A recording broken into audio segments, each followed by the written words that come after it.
আসসালামু আলাইকুম। আমন্ত্রণ জানাচ্ছি জাগো স্পোর্টসে। আপনাদের সাথে আছি মমতাজ শাহিন রুম্পা। শুরুতেই জানাবো আপডেট।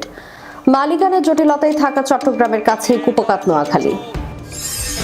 রিশাদের 3 উইকেটে হোবার্টের তৃতীয় জয়। দুবাইয়ে তৈরি হচ্ছে নতুন বিপিএল ট্রফি, মূল্য কত? সিলেট পর্বে থাকবেন না সৌম্য। আইপিএল এর টাকায় বাবার ঋণ শোধ করবেন 19 বছরের কার্তিক। শুনছিলেন শিরোনাম, এবার বিস্তারিত।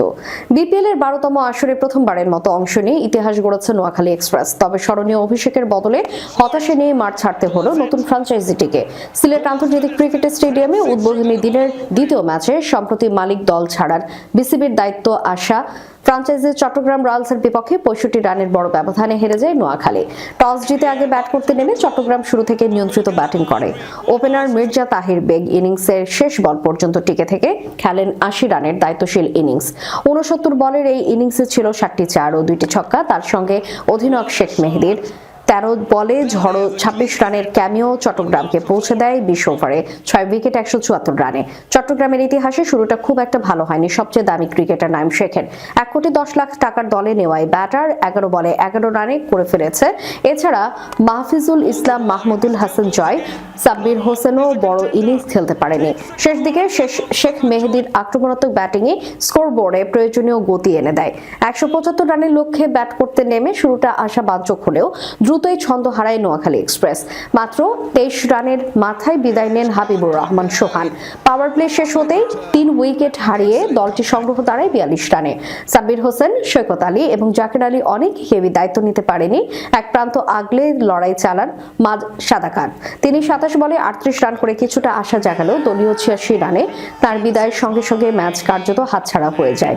শেষ পর্যন্ত 16.5 ওভারে মাত্র 109 রানে অল আউট হয়ে যায় নোয়াখালী এক্সপ্রেস। বল হাতে চট্টগ্রামের বোলাররা ছিলেন ধারাবাহিক এবং পরিকল্পিত। গুরুত্বপূর্ণ সময়ে উইকেট তুলে নিয়ে নতুন ফ্র্যাঞ্চাইজিটির ব্যাটিং লাইন আপ ভেঙে দেন তারা। এই জয়ের মাধ্যমে বিপিএল এ শক্ত বার্তা দিল চট্টগ্রাম রয়্যালস। অন্যদিকে সম্ভাবনাময় স্কোয়াড নিয়েও প্রথম ম্যাচে ব্যর্থ হয়ে নিজেদের ঘাটতি চিহ্নিত করার সুযোগ পেল নোয়াখালী এক্সপ্রেস। অভিষেকের হতাশা কাটিয়ে ঘুরে দাঁড়ানোই এখন তাদের বড় চ্যালেঞ্জ। বিগ ব্যাশ লিগে মৌসুমের তৃতীয় জয় পেল Hobart Hurricanes. Bangladeshi leg spinner Rishad হোসেনের কার্যকর বোলিংয়ের পর ব্যাটারদের ঠান্ডা মাথার রান তাড়াই পার্থ স্কোয়াচকে 4 উইকেটে হারিয়েছে হোভার্টস। টস জিতে আগে বোলিংয়ের সিদ্ধান্ত নেয় হোভার্ট। শুরুতেই রাইলি মেরিডিথ মিচেল মার্শকে ফিরিয়ে পার্থের ইনিংসে চাপ তৈরি করেন। এরপর ম্যাচে নিজের ছাপ রাখেন রিশাদ হোসেন। কুপার কনলিকে ফেরানোর মাধ্যমে উইকেটের খাতা খুলে তিনি একে একে থামান পার্থের middle order. Finn Allen 43 run করে কিছুটা প্রতিরোধ গড়লেও তাকে ফেরেন মিচেল ওয়ান। অ্যারন হার্ডিকে দ্রুত সাজঘরে পাঠান রিশাদ। এরপর লরি ইভান্সের উইকেটও তুলে নেন এই বাংলাদেশি স্পিনার। ইভান্স আউট হওয়ার আগে নিক হাবসনের সঙ্গে 24 বলে 45 রানের জুটি গড়েন। শেষ পর্যন্ত পার্থ 151 রানে থেমে যায়। রিশাদ তার 4 ওভারে 33 রান দিয়ে নেন 3টি গুরুত্বপূর্ণ উইকেট। মেরিডিথ নেন 2টি উইকেট আর নাথান এলিস, ওয়েন এবং রেহান আহমেদ 1টি করে উইকেট শিকার করেন। 152 রানের লক্ষ্য তারা করতে নেমে ভালো শুরু পায়নি হোভার্ট। 2 ওপেনারই দ্রুত ফিরে গেলে 39 রানে 3 উইকেট হারিয়ে চাপে পড়ে দলটি। তবে এক প্রান্ত ধরে রেখে নিখিল চৌধুরী 30 বলে করেন 34 রান। এরপর টিম ডেভিড ঝড়ো ব্যাটিংয়ে 28 বলে 42 রান করে ম্যাচের নিয়ন্ত্রণ নিয়ে নেন। শেষ দিকে ম্যাকলিস্টের রাইটের 13 বলে অপরাজিত 22 রানে 3 বল হাতে রেখে জয়ের লক্ষ্যে পৌঁছে যায় হোভার্ট হ্যারিকেন্স। বিপিএল এর দ্বাদশ আসর মাঠে গড়ালেও এখনো দর্শকদের সামনে আসেনি নতুন ট্রফি। সিলেট আন্তর্জাতিক ক্রিকেট স্টেডিয়ামে উদ্বোধনী আয়োজন সম্পন্ন হলেও ট্রফির অনুপস্থিতি চোখে পড়েছে অনেকেরই। কারণ আগের ডিজাইন পছন্দ না হওয়ায় নতুন করে ট্রফি বানানোর সিদ্ধান্ত নিয়েছে বাংলাদেশ ক্রিকেট বোর্ড। বিপিএল শুরুর আগেই একমাত্র ট্রফি দেশে এসেছিল, তবে সেটিকে মানসম্মত মনে করেনি বিপিএল গভর্নিং কাউন্সিল। ফলে সেই ট্রফি বাতিল করে নতুন ডিজাইনের ট্রফি তৈরির নির্দেশ দেওয়া হয়।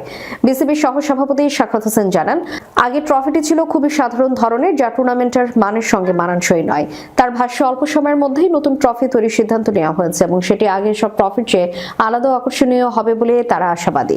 নতুন ট্রফিটি তৈরি হচ্ছে দুবাই।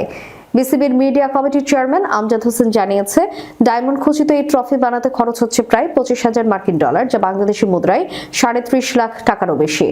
বিদেশ থেকে আসার কারণে ট্রফি হাতে পেতে কিছুটা দেরি হচ্ছে বলেও জানান তিনি। এবার বিপিএল এর জন্য দুটি ট্রফি বানানোর সিদ্ধান্ত নিয়েছে বিসিবি।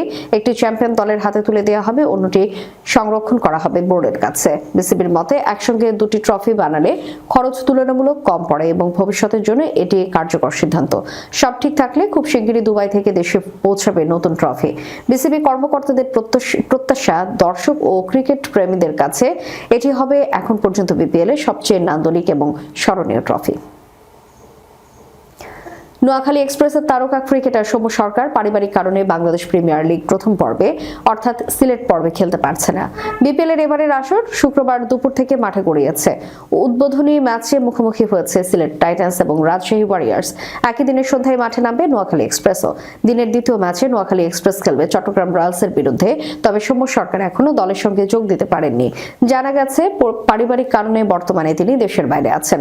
তাই বিপিএল এর প্রথম ম্যাচ এবং সিলেট পর্বে তার না খেলাই নিশ্চিত। সূত্র জানায়, চট্টগ্রাম পর্ব থেকে সৌম্য সরকারের খেলা শুরু হবে এবং এরপর থেকে নিয়মিত খেলবেন ওই অলরাউন্ডার। এবারের বিপিএল এ নোয়াখালী এক্সপ্রেসের নেতৃত্ব দিচ্ছেন সৈকত আলী।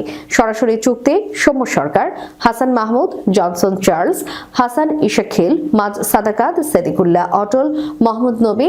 নিলাম থেকে জাকের আলী অনেক, মাহিদুল ইসলাম অঙ্কন, হাবিবুর রহমান সোহান, নাজমুল ইসলাম অপু, রেজাউর রহমান রাজা, আবু হাশেম, মুশফিক হাসান, শাহাদাত হোসেন দীপু, মেহেদী হাসান রানা, সৈকত আলী, সাব্বির হোসেন, রহমতুল্লাহ আলী, ইহসানুর উল্লাহ খান, হায়দার আলী।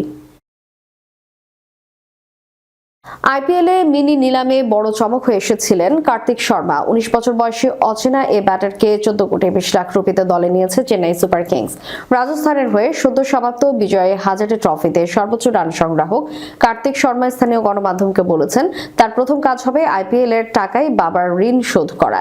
কার্তিকের কাছে ক্রীড়া উপস্থাপক শাহরুপের প্রশ্ন ছিল, আইপিএল এর এত টাকা দিয়ে তিনি কি করবেন? জবাবে কার্তিক বলেন, এই অর্থ তার জীবনে বড় পরিবর্তন এনে দিয়েছে। তবে ব্যক্তিগত সাফল্যের চেয়েও পরিবারের স্বস্তি তার কাছে বেশি গুরুত্বপূর্ণ। তার বাবার 26 লাখ রুপির একটি ঋণ রয়েছে এবং আইপিএল থেকে পাওয়া প্রথম পারিশ্রমিক দিয়ে তিনি সেই ঋণ শোধ করতে চান। এত টাকা ঋণ ঠিক কি কারণে নেওয়া হয়েছিল সেটা উল্লেখ না করলেও কার্তিক স্পষ্ট করে দেন যে পরিবারের দায় মুক্তির তার প্রধান লক্ষ্য। তবে ভারতীয় গণমাধ্যম জানায়, কার্তিকের বাবার স্থায়ী কোনো পেশা ছিল না। বিভিন্ন সময় বিভিন্ন কাজ করতেন। ছেলেকে ক্রিকেটার বানাতে যা যা করা দরকার ছিল সবই করার চেষ্টা করেছেন। এজন্যই তাকে ঋণের সাগরে ডুবতে হয়েছিল। এছাড়া সঞ্চয় ভাঙা থেকে শুরু করে গয়নাগাটি থেকে শুরু করে সবকিছুই বিক্রি করতে হয়েছে। কার্তিকের অনুশীলনের জন্য বোলিং মেশিন আর নেট বসাতে তার পরিবারকে জমিও বেচতে হয়েছিল। এর মধ্যে কার্তিকের খেলার সরঞ্জাম চুরি হয়েছিল, নেটও ক্ষতিগ্রস্ত করেছিল চোরেরা। সে কার্তিককে লখনৌ সুপার জায়ান্টস এবং কলকাতা নাইট রাইডার্সের সঙ্গে তীব্র দর কষাকষি করে দলে নিয়েছে চেন্নাই। তিনি হয়ে যান আইপিএল এর ইতিহাসে যৌথভাবে সবচেয়ে দামি আনক্যাপড খেলোয়াড়। শেষ করার পূর্বে সংবাদ শিরোনামগুলো জানাবো আরো একবার। মালিকানা জটিলতায় থাকা চট্টগ্রামের কাছে কুপকাত নোয়াখালী। রিশাদের 3 উইকেটে হোবার্টের তৃতীয় জয়। দুবাইয়ে তৈরি হচ্ছে নতুন বিপিএল ট্রফি, মূল্য কত? সিলেট পর্বে থাকবেন না সৌম্য। আইপিএল এর টাকায় বাবার ঋণ শোধ করবেন 19 বছরের কার্তিক। এতক্ষণ আমাদের সাথে থাকার জন্য ধন্যবাদ। আল্লাহ হাফেজ।